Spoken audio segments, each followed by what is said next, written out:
નમસ્કાર, હું છું એન્કર અર્પિતા પટેલ. આપ જોઈ રહ્યા છો ન્યૂઝનેપ ચેનલ. ન્યૂઝનેપ ચેનલમાં દર્શક મિત્રો આપનું હાર્દિક સ્વાગત છે. દરરોજ નવીન સમાચાર જોવા માટે સતત અમારી સાથે જોડાયેલા રહો. ધંધુકા ગણેશ પગપાળા યુવક મંડળનો 27મો મંગલ પ્રવેશ 125થી વધુ ભક્તો સાથે ભવ્ય પગપાળા યાત્રા. અમદાવાદ જિલ્લાના ધંધુકા ગણેશ પગપાળા યુવક મંડળ દ્વારા દર વર્ષની પરંપરા મુજબ આ વર્ષે પણ 27મા મંગલ પ્રવેશનું ભવ્ય આયોજન કરવામાં આવ્યું છે. ધંધુકાના જાગનાથ મહાદેવ મંદિરથી ગણેશપુરા ગણપતિ દાતાના સાનિધ્યમાં પગપાળા યાત્રા યોજાશે, જેમાં 125થી વધુ હરિભક્તો અને યુવાનો ઉમંગભેર જોડાયા છે. ધંધુકાથી પગપાળા યાત્રાનો પ્રારંભ પ્રથમ પડાવ હરિપુરાના પાર્ટીએ ચા પાણી અને નાસ્તો, ત્યારબાદ ફેદરામાં ભવ્ય જમણવારનું આયોજન, આગળ લીલિયા આગળ ગુંદી ફાટક પાસે ચા પાણી અને નાસ્તો, રાત્રિ જમણવાર અને આરામ ગુંદી પ્રાથમિક શાળામાં. બીજા દિવસે સવારે ગણપતિપુરા તરફ પ્રયાણ. બપોરે આશરે 12 વાગ્યે ધ્વજારોપણ યુવાનો દ્વારા પગપાળા કરવામાં આવશે. ત્યારબાદ મહાપ્રસાદનું આયોજન ઢોલ નગારાના તાલે નાચતા ગાજતા હરિભક્તો સાથે યાત્રા શાંતિપૂર્ણ અને ભક્તિમય વાતાવરણમાં આગળ વધે છે. ગણપતિપુરાની બાધા રાખનાર દરેક હરિભક્તોની મનોઈચ્છા પૂર્ણ થાય એવી માન્યતા સાથે મોટી સંખ્યામાં શ્રદ્ધાળુઓ જોડાય છે.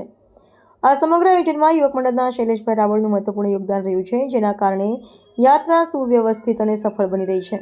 આયોજન ધંધુકા પંથકમાં ભક્તિ, એકતા અને સંસ્કૃતિનું ઉત્તમ ઉદાહરણ બની રહ્યું છે. Reporter C.K. બારડ. गणपति महाराज की जय, जागनाथ महादेव की जय।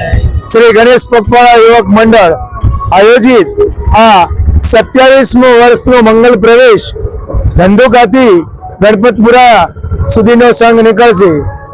આ સંઘમાં અત્યાર સુધીમાં 125 માણસનો સમાવેશ છે. અહીંયા પહેલો પડાવ હરિપુરાના પાટીએ ચા પાણી નાસ્તો થશે. પેદરામાં જમણવારનો કાર્યક્રમ છે. ત્યાંથી આપણે જવારજવાડા રોડે લોલિયા ફાટક પાસે ચા પાણી નાસ્તો, રાત્રિ રોકાણ અને જમણવાર ગુંદી સ્કૂલમાં રાખવામાં આવેલ છે.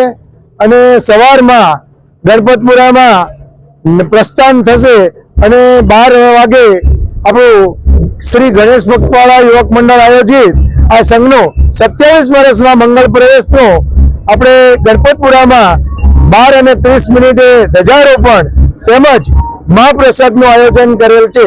અને આ 27 વર્ષમાં આપણે ગણપતિ દાદાની એવી અસીમ કૃપા છે કે આપણને લોકોને એટલી તાકાત આપે છે. અને સિદ્ધિવિનાયક ગણપતિ મંદિર ધંધુકા ત્યારથી એનો આ પાયો નખાણો ત્યારથી લઈ અને આજે અમારું મંડળ સતી સક્રિય અને અતિ રીતે આટલો ઉત્તરોત્તર પ્રગતિ કરી એ ખરેખર કોઈ અલૌકિક તાકાત કોઈ એક વ્યક્તિથી આ કાર્ય થતું નથી, પરંતુ આ સમૂહ હોય તો આ એક કાર્ય થઈ શકે છે.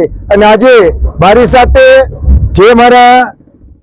જે સેવાકીય પ્રવૃત્તિમાં મારી સાથે અત્યાર સુધી જે જોડાયેલા છે એ દરેક સભ્યો તેમજ અને આવેલા હરિભક્તો, અને આજે ભલે હું એમ કહું છું કે ખાલી 5 વ્યક્તિઓની પણ બાધા પૂરી થાય તો પણ અમારો સંઘ પરિપૂર્ણ છે એવું માનું છું.